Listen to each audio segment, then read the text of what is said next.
ഗിരീഷ,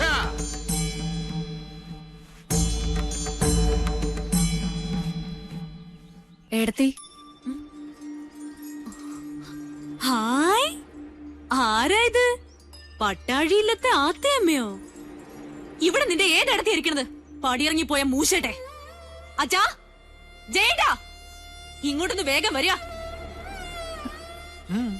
അനിയത്തി. എന്താണ് നിനക്കിവിടെ കാര്യം? എടി എന്താണ്? അച്ഛന്റെ ആംഗ്ലമാരുടെ മുഖത്ത് ചവിട്ടി തേച്ച് ഇറങ്ങിപ്പോളല്ലേ നീ? മറന്നിട്ടില്ലെന്നും നേർന്നെറിയും കെട്ടവളെ.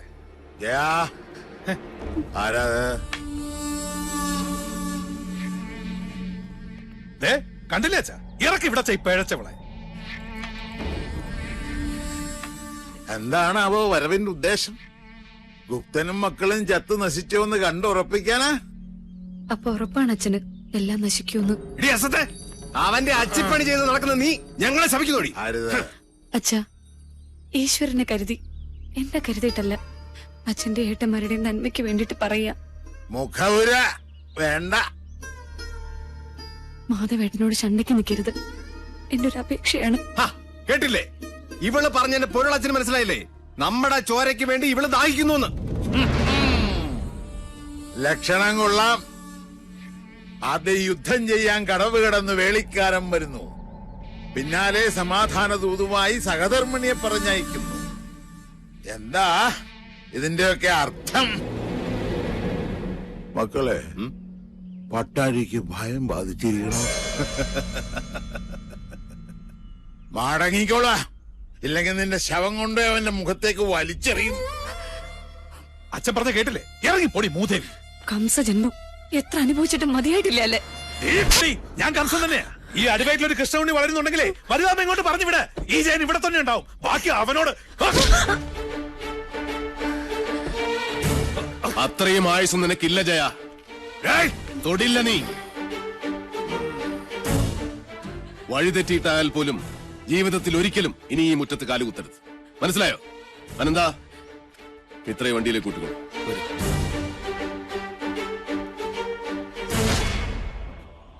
ഏതൊരു പെണ്ണിനും സ്വന്തം വീട്ടുമുറ്റത്ത് വന്ന് നിൽക്കുമ്പോ ഒരു വിശ്വാസമുണ്ട്. എത്ര വെറുത്താലും അവമാന ചാട്ടിയിറക്കി വിടില്ലെന്ന്. നിങ്ങളത് തകർത്തു.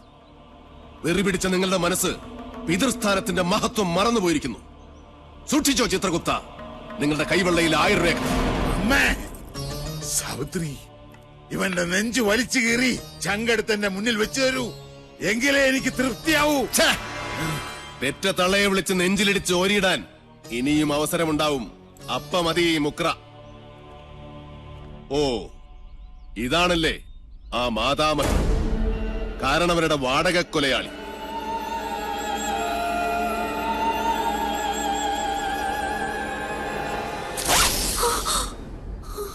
ഒളിസേവയ്ക്കിറങ്ങുന്ന ഈ ദുർദേവതയെ കണ്ടാൽ രണ്ടായി വലിച്ചു കീറും മാധവൻ. ഓർത്തോ?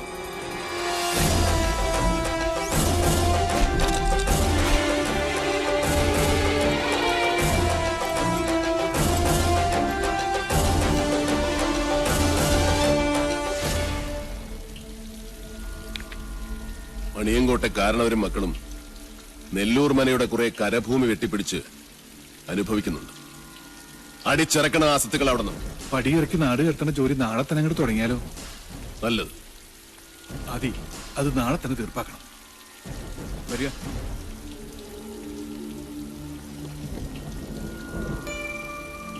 എന്താ കണ്ണ് കലങ്ങിയിരിക്കുന്നത്?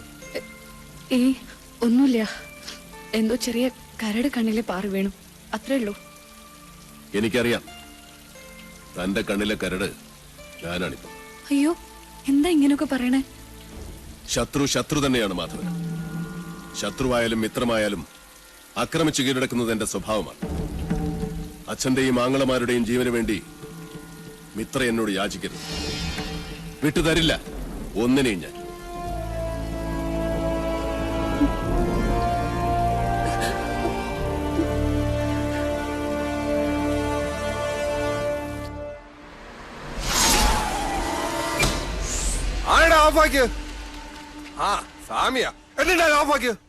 അക്ഷരമറിയാവുന്നവനല്ലേ ഈ കോർട്ട് ഓർഡർ ഒന്ന് വായിച്ചു കൊടുക്ക. എന്താ ഇത്?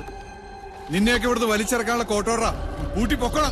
സ്വയം ഇറങ്ങണോ അതോ കഴുത്തിന് കുത്തി ഇറക്കി വിടണോ? എടാ വാസു, യവന്മാരെടുത്ത് ചീന്തി ചിന്തയിലടാ.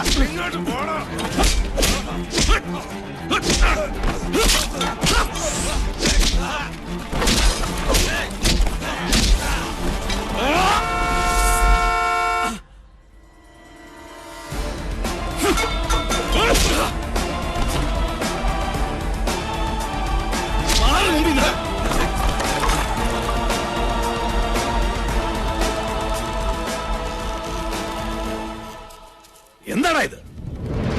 നേരെ വായിച്ചു നോക്ക്. പിഴറിയടാ ഈ സ്വാമിമാരുടെ കൈയും കാലും. ചാവണം നിനക്ക്. ഒരൊറ്റ വെട്ടിന് ആവിയും അനക്കവും ഇല്ലാതെ തെക്കോട്ട് നോക്കി കിടക്കണേ. ഇന്ന് മുതൽ തുളസിയുടെ മുതലിൽ നിന്നൊരു പഴുക്കിനെ പോലെ നീ എടുക്കരുത്. എടുത്താൽ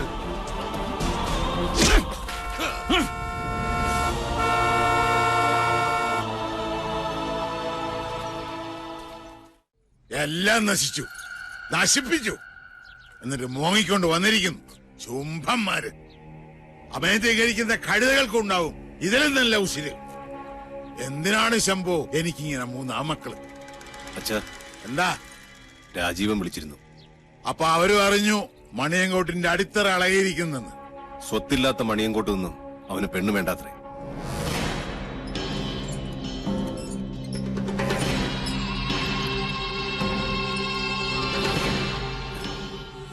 എന്റെ സാവിത്രി,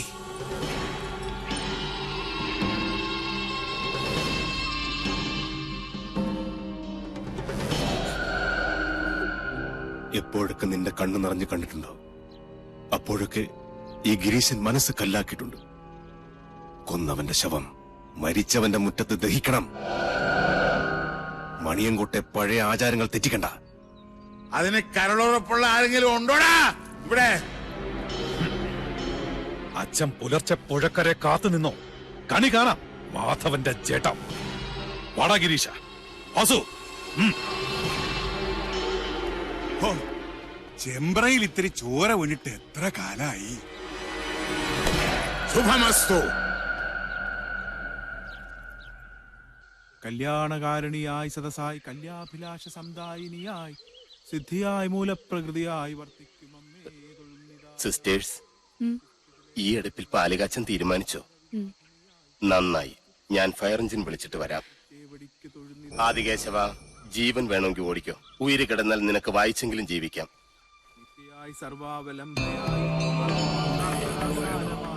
തുളസി, അന്നപതിയായ അഗ്നിയെയും മഹാലക്ഷ്മിയെയും മനസ്സിൽ ധ്യാനിച്ച് നെല്ലൂർ മനയിലെ അഗ്നിശാലയെ ഞാൻ വീണ്ടും ഉണർത്താൻ പോകുന്നു.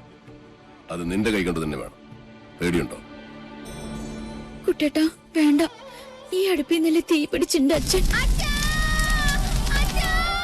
നിന്റെ അച്ഛനെ കൊന്ന സാവിത്രിയുടെ പട്ടടയ്ക്കാണ് നീ തീ കൊളുത്താൻ പോകുന്നത്. പറഞ്ഞതനുസരിക്ക്.